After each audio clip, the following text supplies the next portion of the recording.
ici à Ganzoren. Vous habitez ici à Ganzoren? Ah, ça c'est notre candidat. Le vendredi 5 octobre 2018, alors qu'en Suède, le prix Nobel de la paix venait d'être attribué au médecin congolais Denis Mukwege, M. Theo Franken était en campagne électorale. Theo Franken, c'est la personnalité politique la plus populaire en Belgique.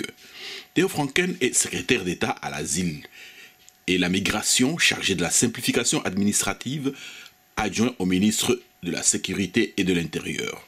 Theo Franken était en campagne donc dans les communes bruxelloises de Ganshoren et Berchem-Setagat, soutenir les candidats à Bruxelles de son parti pour les communales du 14 octobre 2018. Karl Van Looy, bonsoir. Bonsoir. Nous sommes au marché de Berchem-Setagat. Pourquoi? Mais parce qu'on est ici pour faire du campagne avec tous les candidats de la NVA. Donc moi-même, je suis candidat et tête de liste à Ganzoren. On est ensemble avec Laurent Boutambaya qui est en tête de liste à Molenbeek-Saint-Jean et aussi avec notre candidat de Berchem-Setagat, c'est Thomas Villa. Et on fait du campagne avec Theo Franken. Theo aime beaucoup Bruxelles, toutes les communes et la ville de Bruxelles.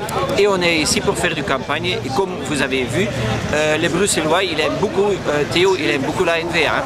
Monsieur Boutambaya.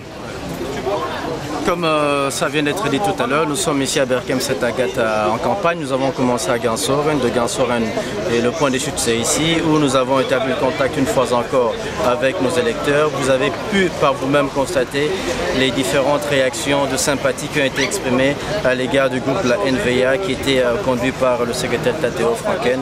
Et on espère pouvoir faire des bons résultats le 14 octobre. Je suis Syltje Van Achter, je suis parlementaire bruxelloise, je suis vice-présidente de la NVA et je suis tête de liste NVA Schaerbeek. Je suis Peter van der Meers et je suis candidate sur 5e place pour la NVA en Molenbeek. Répondant aux questions de la presse, dont l'info en ligne des Congolais de Belgique, l'homme d'État belge a donné son impression à propos de l'attribution du prix Nobel de la paix au docteur Mukwege.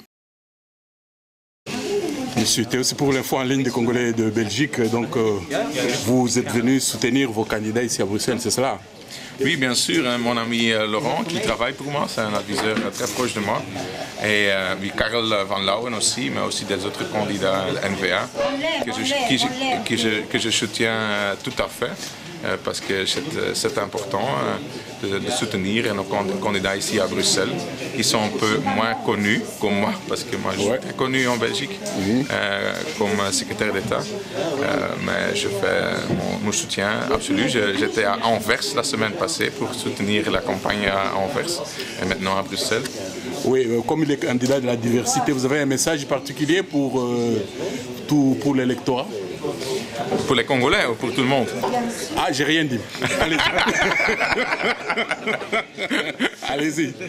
Oui, pour les Congolais, je pense que pour moi, je suis pour une politique migratoire qui est humaine pour la plus vulnérable, mais qui est stricte pour ceux qui font abus de notre hospitalité. Et je sens beaucoup de sympathie pour ce message aussi dans la communauté congolaise, parce que c'est une communauté grande, une grande communauté, mais c'est une communauté qui contribue à notre économie, renforce notre économie, qui a de bonne volonté, et quelques cas sont un peu exceptionnels, ne sont pas de bonne volonté, et ils ne sont pas bienvenus en Belgique. Et je pense que seulement avec une ligne comme ça, on peut avoir vraiment un soutien pour la politique migratoire et pour les communautés, comme la communauté congolaise en Belgique, parce que les éléments faux, les éléments négatifs, on ne peut plus supporter eux. Mais c'est un petit groupe. Oui, il n'y a pas de problème. Actualité oblige, aujourd'hui, le prix Nobel de la paix a été remis au gynécologue congolais Denis Mukwege. Une réaction par rapport à ça? J'ai écouté à la radio, c'est magnifique, c'est un grand, c'est fantastique pour le Congo. C'est aussi, je pense, un signal à M. Kabila qui n'est pas correct. Mais c'est un signal magnifique du prix de Nobel et de la Suède pour tout le monde en Congo qui soutient les droits de l'homme et le combat pour les droits. Et si c'est magnifique, c'est une nouvelle magnifique et je donne tout mon soutien à ce prix. Ok, merci.